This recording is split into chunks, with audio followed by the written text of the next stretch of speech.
अस्सलाम वालेकुम। Programme bone and health के साथ मैं हूँ डॉक्टर महम सुहेल और हम बात कर रहे हैं आज नी पेन के बारे में। हमारे साथ हमारे गेस्ट मौजूद हैं डॉक्टर ख्वाजा साजिद असलम, जो कि एक ऑर्थोपेडिक सर्जन है और वो इस्लामाबाद और उसके सराउंडिंग एरियाज़ में hip and knee replacement surgeries करते हैं विच ही स्पेशलाइजेज इन एंड फर्दर बाकी जो है वो ऑर्थो रिलेटेड इश्यूज़ को भी डील करते हैं लाइक फ्रैक्चर्स एंड फर्दर।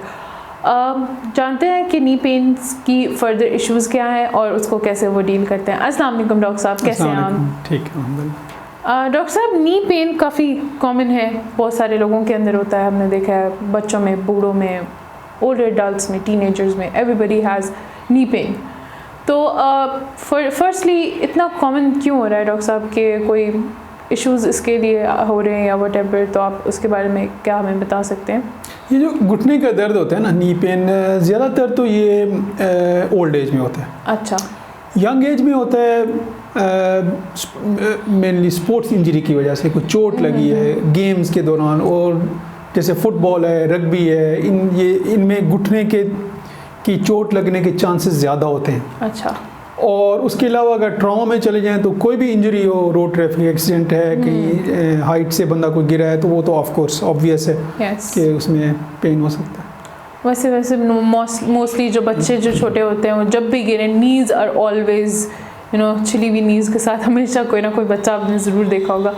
लेकिन डॉक्टर साहब ये मुझे बताएं कि नी पेन तो है, लेकिन नी पेन को हम किस तरह रिलेट करें कि अलार्मिंग कब वो हो जाता है कि एक तो होता है ना कि अगर चोट की वजह से हो रहा है एवरीथिंग, चोट भी नहीं लगी फिर भी नी पेन हो रहा है, व्हाई? या ट्रॉमा को अगर हम अलग कर लें कि अगर तो चोट लगी है ना, वो तो क्वाइट ऑब्वियस है ना कि रोड ट्रैफिक एक्सीडेंट हुआ है, कोई गिरा है बंदा, तो उसकी वजह से घुटने में दर्द है, वो तो ज़ाहिर है फ़ौरन के फ़ौरन हॉस्पिटल ले जाएंगे ना। अगर हम ट्रॉमा को, चोट को अलग कर लें, कोई भी घुटने का दर्द है और वो चोट के बगैर है, वो उसमें एक चीज़ बड़ी इम्पोर्टेंट है। अगर तो घुटने की सोजिश हो गई है, स्वेलिंग हो गई है घुटने की, और बिल्कुल वज़न नहीं डाला जा रहा, तो फिर तो आपने फ़ौरन हॉस्पिटल जाना है।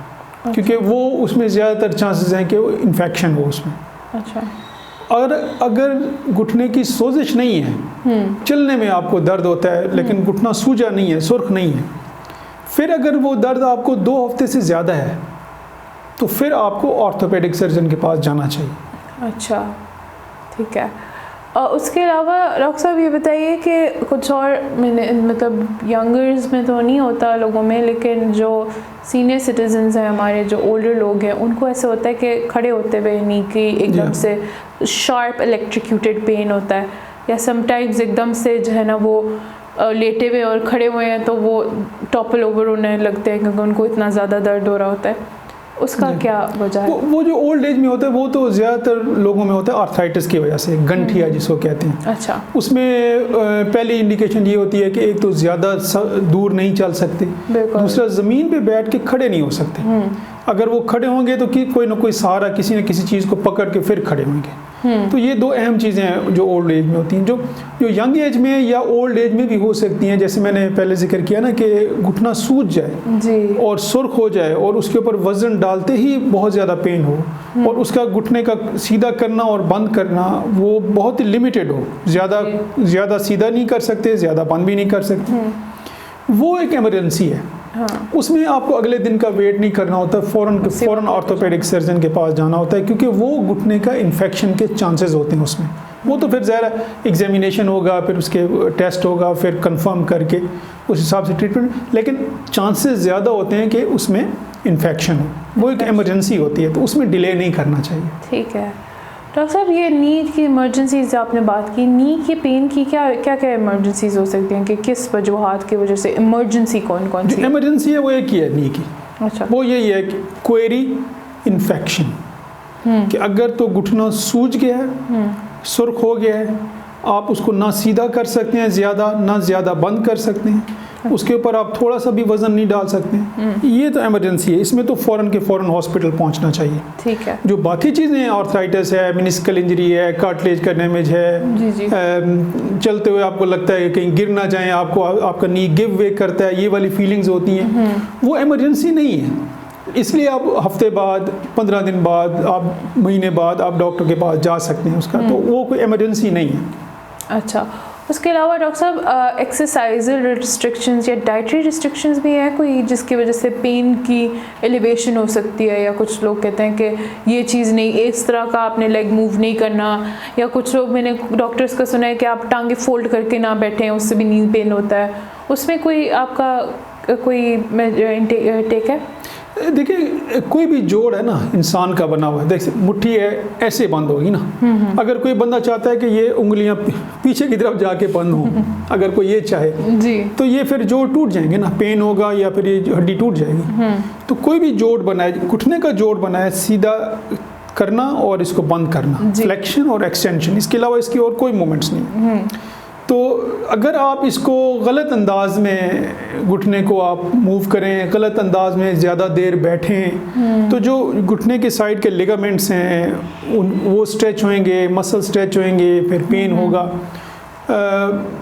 वो तो ज़ाहिर है, उसको अगर आप गलत इस्तेमाल करेंगे तो ज़ाहिर। तो आप कहते हैं कि जो है टांगे फोल्ड करके, जो जिसको ज़मीन पे जो लोग इस तरह फोल्ड करके बैठते हैं, वो नहीं करना चाहिए? नहीं, ऐसी बात नहीं है कि वो कंट्राइंडिकेटेड है, बिल्कुल वो बैठ सकते हैं, लेकिन जिसमें वो कंफर्टेबल फील करते हो। देखिए ना, बहुत से लोग हैं जो ऐसे फोल्ड करके या बिल्कुल बंद करके नहीं बैठ सकते ज़्यादा देर, तो उनके कंफर्ट लेवल नहीं है ऐसा। लेकिन स्ट्रेस करना, अपने जोड़ पे स्ट्रेस देना कि नहीं ऐसे ही बैठना है और फॉर लॉन्ग पीरियड बैठना है, तो वो फिर आपको पेन देगा, बाद में और ज़्यादा प्रॉब्लम्स देगा।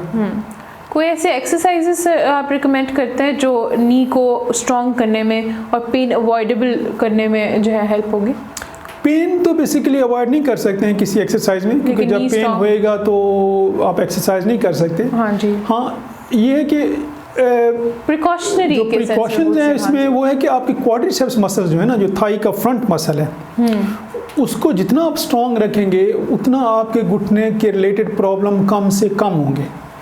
तो उसको स्ट्रॉन्ग करने की एक्सरसाइज है। ऑफ कोर्स अगर आप जिम जाते हैं लोग, तो वहाँ पे तो डिफरेंट मशीन्स होते हैं, आप इंस्ट्रक्टर से पूछ सकते हैं कि कौन सी मशीनें ऐसी हैं जिसमें ये क्वाड्रिसेप्स स्ट्रेंथनिंग एक्सरसाइजेस कर सकें।